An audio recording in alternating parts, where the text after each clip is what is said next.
एक और टॉपिक हम इसमें पढ़ते हैं जीन फैमिलीज के बारे में। जीन फैमिलीज का मतलब होता है कि set of genes with sequence homology descended from a common ancestral gene called gene family. Gene family हम उन जीन्स को बोलते हैं यानी कि जो एक कॉमन एंसेस्टर से आए हैं, मतलब जिनके अंदर सीक्वेंस होमोलॉजी, उनके कुछ सीक्वेंस में हमें सिमिलैरिटी दिखाई देती है।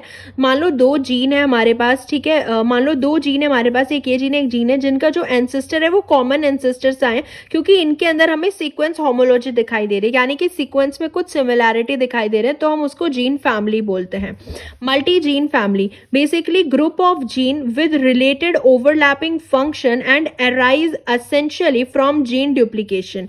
अगर आप मल्टी जीन फैमिली की बात करें तो हम बात करते हैं तो ये ग्रुप ऑफ जीन्स होता है, मतलब हमारे पास जो है पूरा जीन का एक ग्रुप है जिनका जो फंक्शन है वो ओवरलैपिंग फंक्शन है, यानी कि एक दूसरे से मैच कर रहा है उनका फंक्शन बेसिकली। और ये जो ग्रुप बना है ना जीन का, ये डुप्लीकेशन से बना है कि मान लो इस जीन का डुप्लीकेशन हो गया, ये दूसरा जीन बन गया, डुप्लीकेशन से अराइज हुए हैं। तो इनको अगर हम देखें कि group of related multi gene family, इसको हम जीन सुपर फैमिली बोलते हैं। तो देखो जीन फैमिली का मतलब हो गया कि कोई भी जीन जो कॉमन एंसेस्टर से आ रहे हैं, जिनके अंदर हमें सीक्वेंस होमोलॉजी दिखाई दे रही है। अब ऐसे बहुत सारे ग्रुप ऑफ जीन्स हैं जिनका ओवरलैपिंग फंक्शन है एंड जो डुप्लीकेशन से अराइज हुई है, यानी कि जिनमें डुप्लीकेशन हुई है और डुप्लीकेशन होने के बावजूद इनमें क्या है, एक ग्रुप है पूरा जीन का जिनके अंदर सीक्वेंस ओवरलैपिंग फंक्शन है, फंक्शन एक जैसा है उनका। सो ऐसे बहुत सारे जीन्स, ग्रुप ऑफ जीन को मिला के सो मल्टी जीन फैमिली, तो हम उसी को बोलेंगे कि हाँ भाई एक ग्रुप ऑफ जीन है। अब ऐसे बहुत सारे ग्रुप ऑफ जीन को मिला के हमारी क्या बन जाती है, सुपर फैमिली बन जाती है, gene super family. So group of gene जिनका कॉमन ऑरिजिन हो, ठीक है, ग्रुप ऑफ जीन जिनका जो ओरिजिन है वो कॉमन है, तो उनको हम बोलते हैं। बेसिकली इनका जो फंक्शन होता है वो नॉन ओवरलैपिंग फंक्शन होता है। सुपर फैमिलीज की अगर हम बात कर रहे हैं, देखो अगर हम एक ही यहाँ पे ग्रुप ऑफ जीन में बात कर रहे हैं, इनका फंक्शन कैसा है, ओवरलैपिंग है, ठीक है, और ये डुप्लीकेशन से अराइज हुए हैं, तो इनको हम क्या बोल रहे हैं, मल्टी जीन फैमिली। अब ऐसा ही एक और ग्रुप ऑफ जीन है, ठीक है, जो डुप्लीकेशन से अराइज हुआ है, मल्टी जीन फैमिली। ऐसा ही एक और ग्रुप ऑफ जीन है जिसके अंदर डुप्लीकेशन हुआ है एंड वो भी मतलब ओवरलैपिंग फंक्शन है इन जीन्स के भी, ठीक है। तो इन तीनों के अगर हम देखें कॉमन, इन तीनों को अगर हम आपस में लेके चले तो इसको हम बोलते हैं सुपर फैमिली। लेकिन सुपर फैमिली में अगर हम बात कर रहे हैं जीन की, सुपर फैमिली में अगर हम देखें तो ये तो नॉन ओवरलैपिंग हुई ना, जीन सुपर फैमिली में हम इन तीनों को कंपेयर कर रहे हैं, तो इन तीनों को अगर आप आपस में कंपेयर करोगे तो नॉन ओवरलैपिंग फंक्शन होते हैं ना, इसका ही तो सिर्फ ओवरलैपिंग फंक्शन है इस ग्रुप ऑफ जीन का मल्टी जीन फैमिली में। लेकिन अगर आप सुपर फैमिली में तीनों को लेके चल रहे हो तो आपस में तो ये नॉन ओवरलैपिंग हुए ना भाई, इसका ओवरलैपिंग फंक्शन है, इसका ओवरलैपिंग फंक्शन है, इन जीन का फंक्शन ओवरलैप कर रहा है, इन जीन का फंक्शन ओवरलैप कर रहा है, इसका और इसका थोड़ी ओवरलैप कर रहा है, ये और ये तो आपस में क्या है, नॉन ओवरलैपिंग है।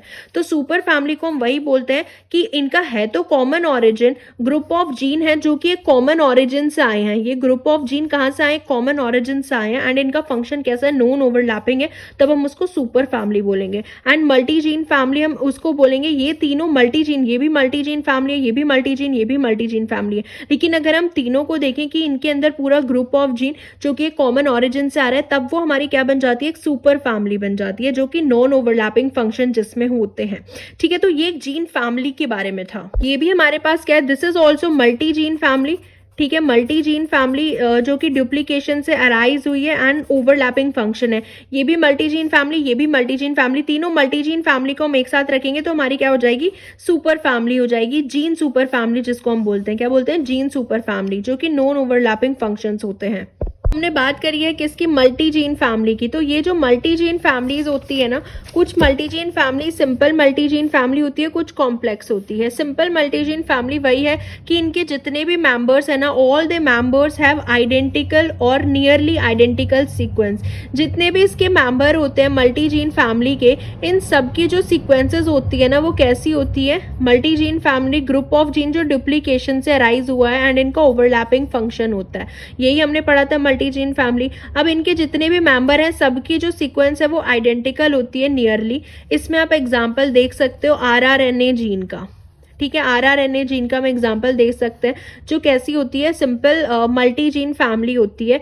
Each cell contain multiple copies of the RRNA gene that code for ribosomal RRNA। Each copy is exactly like other.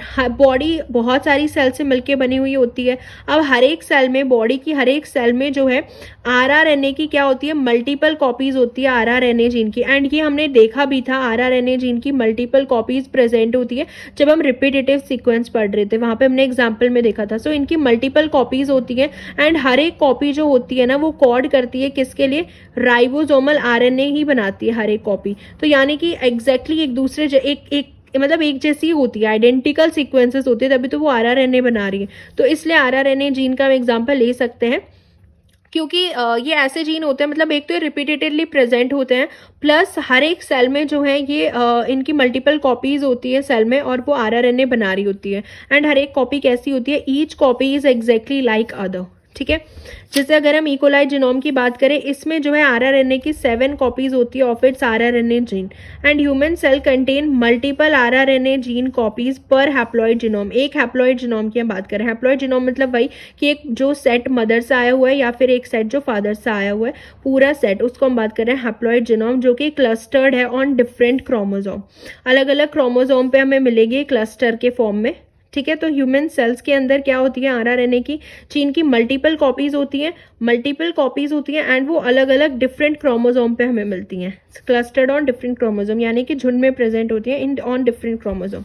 So multiple copies इनकी हमें प्रेजेंट होती हैं of conserved RRNA gene on a chromosome located in a tandemly repeated manner. हाँ, ये हम पहले ही पढ़ चुके हैं कि रिपीटेड सीक्वेंस इनकी कैसी होती है, टेंडमली रिपीटेड, मतलब कि एक के बाद एक, तो वो डुप्लीकेशन से ही तो अराइज हुई है ना।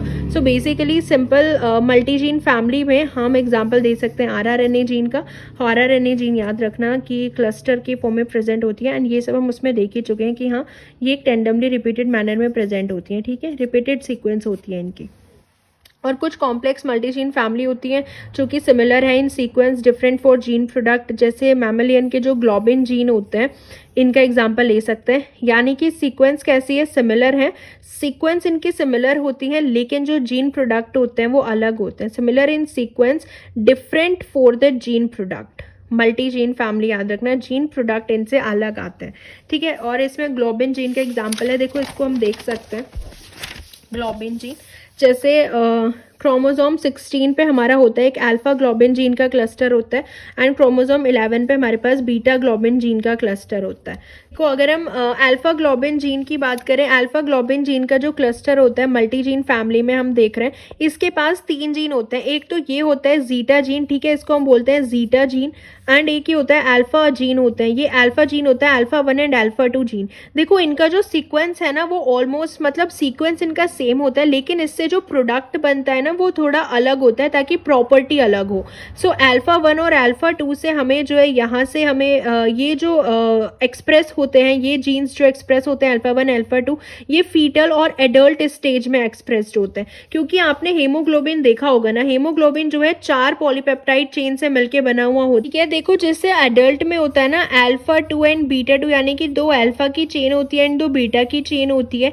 ऐसे अगर हम फीटल के अंदर देखें ना, फीटल के अंदर फीटस के टाइम पे हमारे पास होता है अल्फा 2 एंड गामा 2 होता है। तो ये जो डिफरेंस होता है ना चेन में की अल्फा 2 एंड गामा 2 इसलिए आता है क्योंकि उसमें हमें ऑक्सीजन के लिए एफिनिटी ज़्यादा चाहिए होती है, तो हाई एफिनिटी होती है ऑक्सीजन के लिए गामा 2 चेन की वजह से। सो ये परफेक्ट एग्जांपल है जो हमारी मल्टी जीन फैमिली है, जिसमें जो सीक्वेंसेस हैं वो तो सिमिलर है, लेकिन उनसे जो प्रोडक्ट आ रहा है वो अलग होता है। जैसे अल्फा 2 एंड गामा 2 की जो प्रोडक्ट की प्रॉपर्टीज़ हैं वो अलग है एज कम्पेयर टू अल्फा 2 और बीटा 2 जो एडल्ट में होता है हेमोग्लोबिन में। तो इसलिए ग्लोबिन जीन्स का जो क्लस्टर होता है ना, it is the perfect example.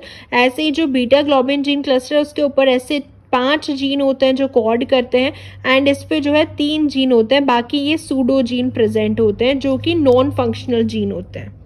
जो दिखेगा ना ये मतलब ये 3 सूडो जीन है। सूडो जीन मतलब जो किसी भी चीज़ के लिए कोड नहीं करते हैं, यानी कि ये कोड नहीं करेंगे। सूडोजीन हम इसलिए बोलते हैं, किसी भी चीज़ के लिए कोड नहीं करते हैं। और ये जो हमारे पास होते हैं क्रोमोसोम 11 पे बीटा ग्लोबिन जीन का जो क्लस्टर होता है ये ऐसा होता है। इसके पास हमें ये जीन मिलते हैं 1 2 3 4 5, ऐसे हमें 5 जीन मिलते हैं ये, ठीक है। एक हमारे पास होता है ये एप्सिनॉल जीन होता है, ये भी एम्ब्रियोजेनेसिस यानी कि एम्ब्रियोनिक स्टेज पे एक्सप्रेस करता है। ऐसे ही जो फीटल डेवलपमेंट में जो एक्सप्रेस करते हैं, क्योंकि फीटल डेवलपमेंट में होते हैं ये एक्सप्रेस करते हैं, हमारे पास होता है ये गामा होता है, ठीक है। ये 2 गामा हमारे पास होते हैं एंड एक हमारे पास डेल्टा होता है एंड एक बीटा होता है। तो ये जीन प्रेजेंट होते हैं, ये फीटल डेवलपमेंट में एक्सप्रेस करेंगे एंड बीटा और ये डेल्टा ये बर्थ के टाइम पे एक्सप्रेस करते हैं। तो बस आपको ये याद रखना है कि बीटा ग्लोबिन जीन का जो क्लस्टर होता है ना क्रोमोसोम 16 और क्रोमोसोम 11 पे, इन पे अलग अलग जीन्स प्रेजेंट हैं, ठीक है। जैसे क्रोमोसोम 16 अल्फा ग्लोबिन जीन पे 3 जीन प्रेजेंट होते हैं जो कोड करते हैं जीटा, अल्फा 1, अल्फा 2। एंड ऐसे अगर हम बीटा ग्लोबिन पे देखें, एप्सिनॉल होता है, 2 गामा हो गए, ये गामा हो गए एंड एक डेल्टा और एक बीटा हो गया, ये तो सूडोजीन हो गया। दिस इज सूडोजीन जो किसी के लिए भी कोड नहीं करेगा। तो इस तरीके से इसका मतलब होता है सूडोजीन जो कि नॉन फंक्शनल जीन होते हैं जो किसी के लिए कोड नहीं करेगा, ठीक है। तो इसमें आपको बस ये याद रखना है कि इनके जो सीक्वेंस है वो सिमिलर है, बट इनसे प्रोडक्ट तो अलग आ रहा है ना। एप्सिनॉल से हमारे पास जो एप्सिनॉल की चेन आ रही है ना, पॉलीपेप्टाइड चेन, डेल्टा की पॉलीपेप्टाइड चेन आ रही है, बीटा की पॉलीपेप्टाइड चेन आ रही है। सो ये इस तरीके से होता है, ठीक है। अलग अलग चेन्स आती है अलग अलग स्टेजेस में, ताकि हमें अलग अलग प्रॉपर्टी इनकी मिले।